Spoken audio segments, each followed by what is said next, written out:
To kick things off, let's set the stage. We're looking at two supplements that both aim to solve the same problem: buffering acidity during hard training.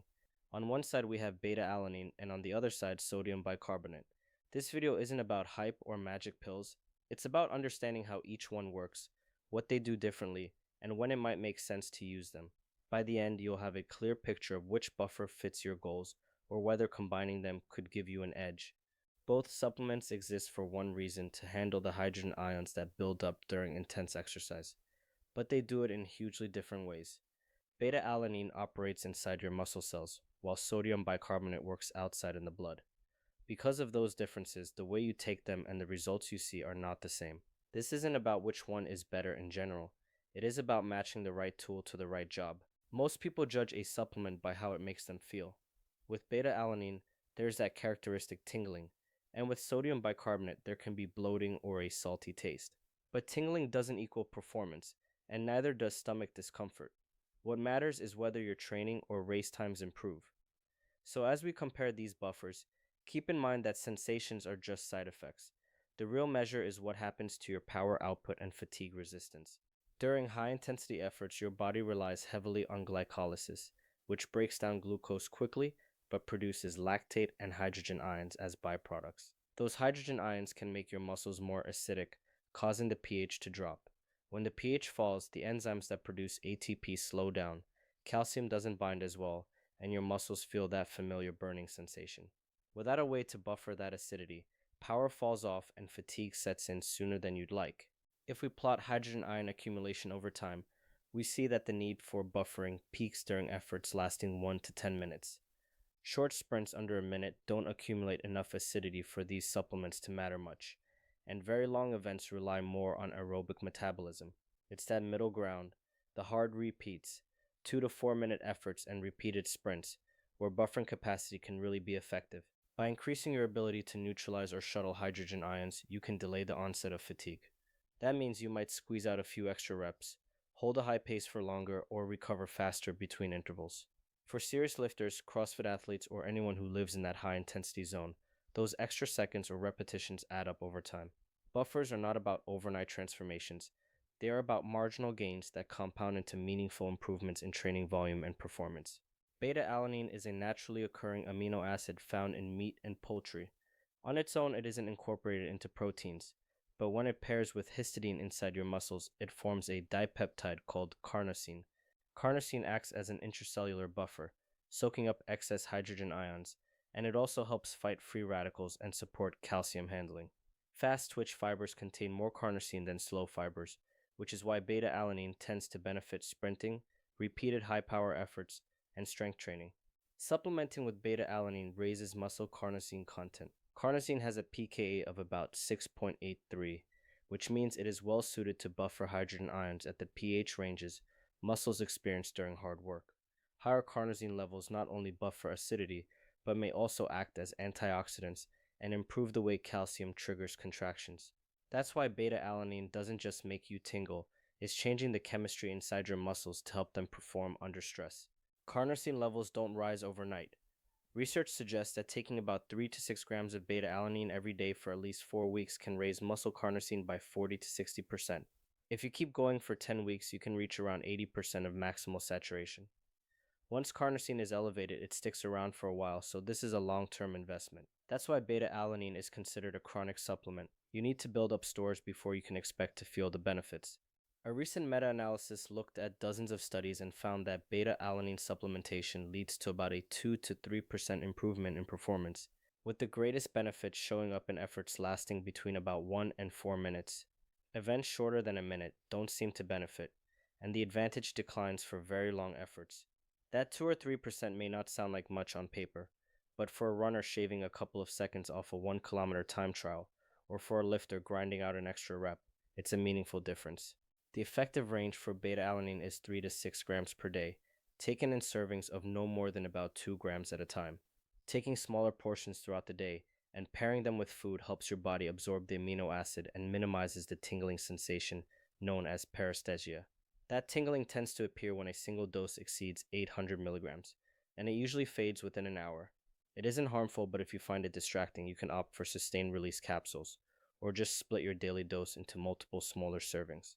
Sodium bicarbonate, commonly known as baking soda, is a simple salt that acts as an antacid. When you ingest it, it dissociates into sodium and bicarbonate ions.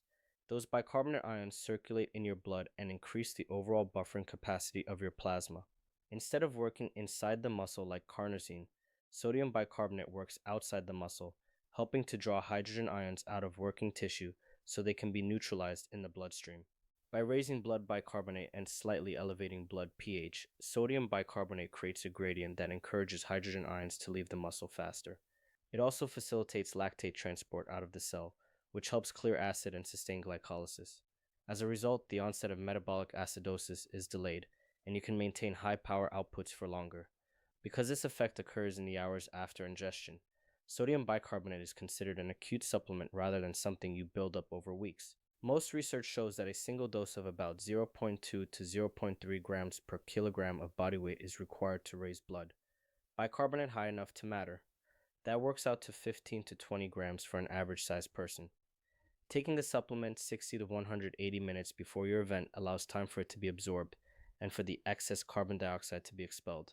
Some athletes also follow multi-day protocols, taking around 0.4 to 0.5 grams per kilogram per day in smaller meals for several days to achieve a similar effect with fewer side effects. Meta-analyses indicate that sodium bicarbonate can improve performance in high-intensity efforts lasting 1 to 10 minutes, with typical gains around 1 to 3%. For example, one review of running events found that ingesting about 0.3 grams per kilogram an hour before an 800-meter or 400 meters run improved by about 2%. There's little evidence that sodium bicarbonate boosts maximal strength, so it's most relevant to middle-distance running, rowing, cycling, time trials, and repeated sprint sports. The downside of sodium bicarbonate is gastrointestinal distress, because it reacts with stomach acid to produce carbon dioxide. Taking more than about 0.3 grams per kilogram can lead to bloating, nausea, cramping, or diarrhea. You can reduce these issues by splitting the total dose into smaller portions, taking it earlier so gas has time to dissipate, mixing it with a carbohydrate-rich meal, or using enteric-coated capsules that bypass the stomach. And just like any supplement, you should test it in training well before race day to see how your body handles it. Here's the big picture. Beta-alanine builds carnosine inside your muscle cells, giving you an internal buffer that soaks up hydrogen ions during repeated efforts. Sodium bicarbonate increases bicarbonate in your blood, creating an external buffer that pulls those ions out of the muscle. The actions are complementary. One deals with acid at the source, and the other deals with it in the bloodstream. Beta-alanine is a chronic strategy that requires weeks of loading, while sodium bicarbonate is an acute tool you take a few hours before a key session or competition. To recap the practical side, beta-alanine is taken daily in amounts of about 3 to 6 grams, usually in doses of 2 grams or less, and you need to stick with it for at least a month to see significant increases in carnosine. Sodium bicarbonate is dosed by body weight.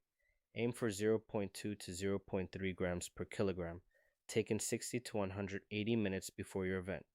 You can split that bicarbonate dose into 3 or 4 smaller servings to help with tolerance. When we look at the data side by side, beta-alanine provides a modest but consistent improvement of 2 to 3% in efforts lasting around 1 to 4 minutes. Once your carnosine stores are elevated, the response is fairly reliable. It doesn't directly make you stronger. It simply delays fatigue so you can produce more total work. Sodium bicarbonate can produce similar or slightly greater improvements in 1 to 10 minute efforts, but the results are more variable because they depend on how well you tolerate the dose. Neither supplement increases 1 rep max strength on its own. Beta-alanine's main side effect is paresthesia, a harmless tingling or flushing sensation that tends to occur when a single dose is large. That's easy to manage by splitting the intake throughout the day or using sustained release formulas. The challenge is adherence. You need to take it every day for weeks. Sodium bicarbonate's main downside is the gastrointestinal upset that comes from reacting with stomach acid. Mitigating often requires swallowing many capsules or drinking a salty solution. So while bicarbonate can be potent, it's not the most pleasant supplement to take, especially if you must take it often. Think of beta-alanine as a daily training enhancer. It's ideal for athletes who regularly perform high-intensity intervals, repeated sprints, or high-volume lifting, CrossFit, track events between 400 and 1500 meters, or strength athletes who push volume. It can help you accumulate more quality work per session. Sodium bicarbonate is more of a competition day tool. It shines when you need a single acute boost for a 1 to 10 minute event or for sports that require repeated bursts like judo, boxing, or team sports. Because of the potential stomach upset, most people don't take it every day. There are some practical realities to consider. With beta-alanine, you must be consistent for several weeks before you reap the benefits, and some individuals respond better than others. With sodium bicarbonate, the taste can be unpleasant, and taking a full dose often means swallowing more than 10 capsules or drinking a gritty solution. Gastrointestinal discomfort can derail a race or match if you haven't rehearsed your timing. That's why both supplements should be tested in training and never introduced on the day of an event. Use beta-alanine when your sport or training involves repeated high-intensity efforts and you're looking to increase total work capacity.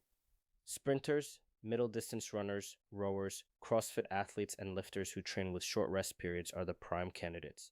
If your sessions are mostly low intensity or you're a casual gym goer, the return on investment is smaller and other basics like programming and nutrition will offer bigger gains.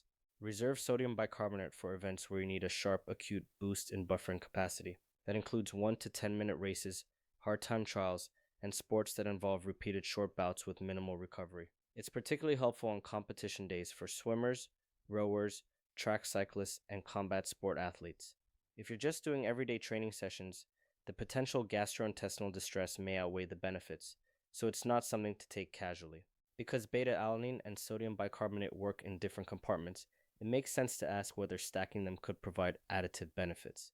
Studies on well-trained athletes show that beta-alanine alone increases total work by about 7%, and sodium bicarbonate alone by about 8%. But when the two are combined, total work can jump by roughly 14% compared to either supplement on its own. In that same research, the combination improved mean power across all bouts and even reduced the athlete's rating of perceived exertion. If you decide to stack them, start with conservative doses of each, split the bicarbonate and beta-alanine servings, and pay close attention to how your body reacts. Beta-alanine is the long-term builder. It raises carnosine in your muscles over weeks, allowing you to train harder and accumulate more volume. Sodium bicarbonate is the shorter booster. It alkalizes your blood before a key session so you can push through the burn. One isn't inherently better than the other. They simply serve different purposes. Choose a supplement that matches your event duration, training style, and personal tolerance. And remember that they can work together when used wisely. Match the buffer to your sport. For events lasting around 1 to 4 minutes, build up your carnosine stores with 3 to 6 grams of beta-alanine per day taken over at least 4 weeks. Split the doses to minimize tingling and take them with meals.